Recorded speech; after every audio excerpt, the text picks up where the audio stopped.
حافظ آباد سے حافظ آباد کے علاقہ ونی کی تارڑ کے نواحی گاؤں علاؤالدین کے چٹھا میں نام نہاد صحافی کی بتہ خوری۔ پول نیوز نے پول کھول دیا۔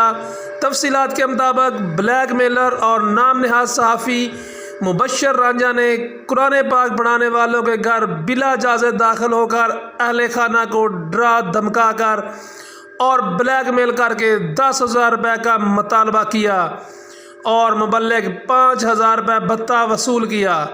نام نہاد صحافی کے خلاف چادر اور چاردیواری کے تقدس کی پامالی کا مقدمہ درج کیا جائے۔ اہلِ علاقہ نے I G Punjab police, regional police officer Gujranwala اور ڈی پی او حافظ آباد سید حسنین حیدر سے مطالبہ کیا ہے صحافت کو بدنام کرنے، بغیر اجازت گھر میں داخل ہونے اور بلیک میل کر کے بھتہ وصول کرنے والے نام نہاد صحافی مبشر رانجھا کے خلاف مقدمہ درج کیا جائے اور اسے انصاف فراہم کیا جائے۔ پولیس تھانہ ونی کی تارڑ نے میاں عبد المنان کی درخواست پر بلیک میلر صحافی کے خلاف تحقیقات کا آغاز کر دیا۔ جناب میرا نام میاں عبد المنان مخدوم ہے۔ میں میاں محمد غنی دا پوترا ہاں۔ اسی نسل در نسل امامت کرواندے آ رہے ہیں۔ ساڈے گھر بچے پڑھتے ہیں، نسل در نسل کئی نسلوں تو پڑھتے آ رہے ہیں۔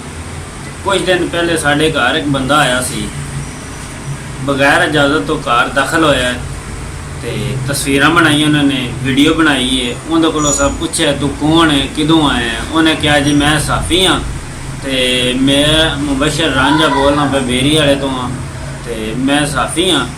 انہیں کہا جی یہ تے تسی غیر قانونی کام کرتے پے ہو تے یہ تے قانون اس چیز کی اجازت نہیں دے رہا تے یہ تواڈے تے پرچہ ہونا ہے، یا تے تسی 10,000 روپیہ ملتے ہو تے یا میں تواڈے تے پرچہ دینا ہے۔ اساں کہا یار اسی بہت ماڑے بندے ہیں، غریب مسکین ہاں، ساڈے کول نہیں ہے تے تو سن مہربانی کر ساڈے تے رحم کر۔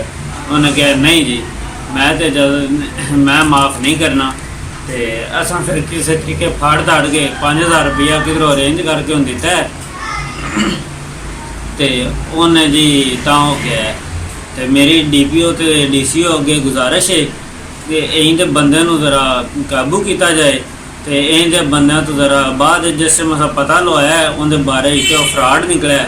اسی یہی آکھاں گے ڈی پی او تے ڈی سی او اگے کہ این دے بندے نو ذرا ان دے تو بچان تے این دے تے سخت کاروائی کیتی جائے۔